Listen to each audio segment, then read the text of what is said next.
We are losing our listening. We spend roughly 60% of our communication time listening, but we're not very good at it. We retain just 25% of what we hear. Now, not you, not this talk, but that is generally true. Let's define listening as making meaning from sound. It's a mental process, and it's a process of extraction. We use some pretty cool techniques to do this. One of them is pattern recognition. So in a cocktail party like this, if I say, David, Sarah, pay attention, some of you just sat up. We recognize patterns to distinguish noise from signal, and especially our name. Differencing is another technique we use. If I left this pink noise on for more than a couple of minutes, you would literally cease to hear it. We listen to differences, we discount sounds that remain the same. And then there is a whole range of filters. These filters take us from all sound down to what we pay attention to. Most people are entirely unconscious of these filters, but they actually create our reality in a way because they tell us what we're paying attention to right now. I'll give you one example of that. Intention is very important in sound, in listening. When I married my wife, I promised her that I would listen to her every day as if for the first time. Now that's something I fall short of on a daily basis. But it's a great intention to have in a relationship. But that's not all. Sound places us in space and in time. If you close your eyes right now in this room, you're aware of the size of the room from the reverberation and the bouncing of the sound off the surfaces. And you're aware of how many people are around you because of the micro noises you're receiving. And sound places us in time as well, because sound always has time embedded in it. In fact, I would suggest that our listening is the main way that we experience the flow of time from past to future. So, sonority is time and meaning, a great quote. I said at the beginning, we're losing our listening. Why did I say that? Well, there are a lot of reasons for this. First of all, we invented ways of recording. First, writing, then audio recording, and now video recording as well. The premium on accurate and careful listening has simply disappeared. Secondly, the world is now so noisy, with this cacophony going on visually and auditorily, it's just hard to listen. It's tiring to listen. Many people take refuge in headphones, but they turn big public spaces like this, shared soundscapes, into millions of tiny little personal sound bubbles. In this scenario, nobody's listening to anybody. We're becoming impatient. We don't want oratory anymore, we want sound bites. And the art of conversation is being replaced, dangerously, I think, by personal broadcasting. I don't know how much listening there is in this conversation, which is sadly very common, especially in the UK. We're becoming desensitized. Our media have to scream at us with these kind of headlines in order to get our attention. And that means it's harder for us to pay attention to the quiet, the subtle, the understated. This is a serious problem that we're losing our listening. This is not trivial. Because listening is our access to understanding. Conscious listening always creates understanding. And only without conscious listening can these things happen.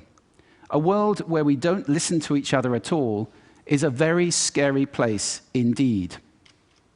So I'd like to share with you 5 simple exercises, tools you can take away with you to improve your own conscious listening. Would you like that?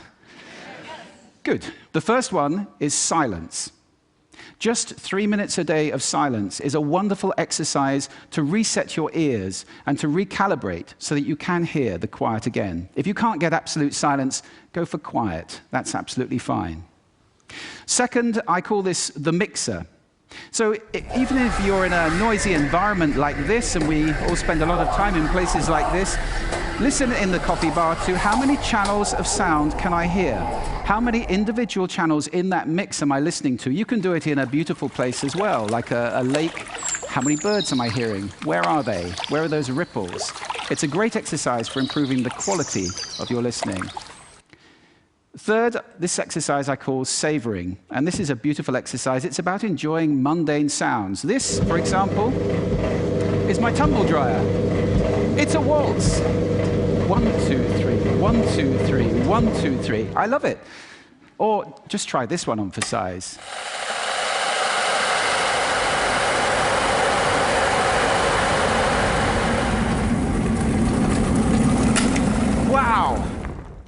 So mundane sounds can be really interesting if you pay attention. I call that the hidden choir. It's around us all the time.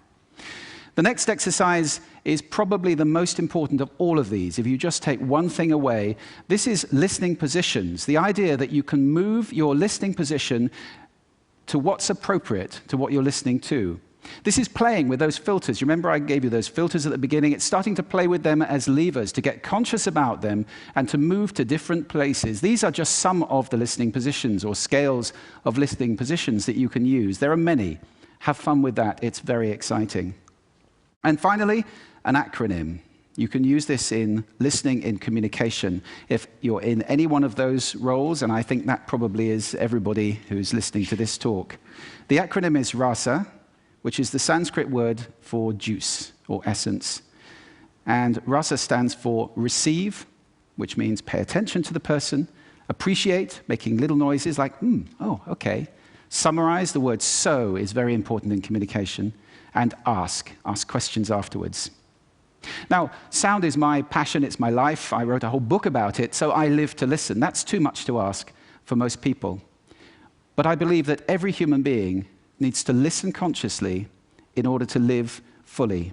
Connected in space and in time to the physical world around us, connected in understanding to each other, not to mention spiritually connected, because every spiritual path I know of has listening and contemplation at its heart. That's why we need to teach listening in our schools as a skill. Why is it not taught? It's crazy.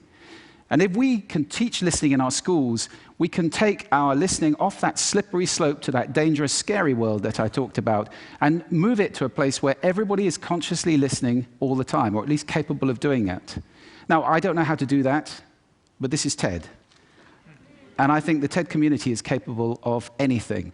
So I invite you to connect with me, connect with each other, take this mission out, and let's get listening taught in schools and transform the world in one generation to a conscious listening world, a world of connection, a world of understanding, and a world of peace.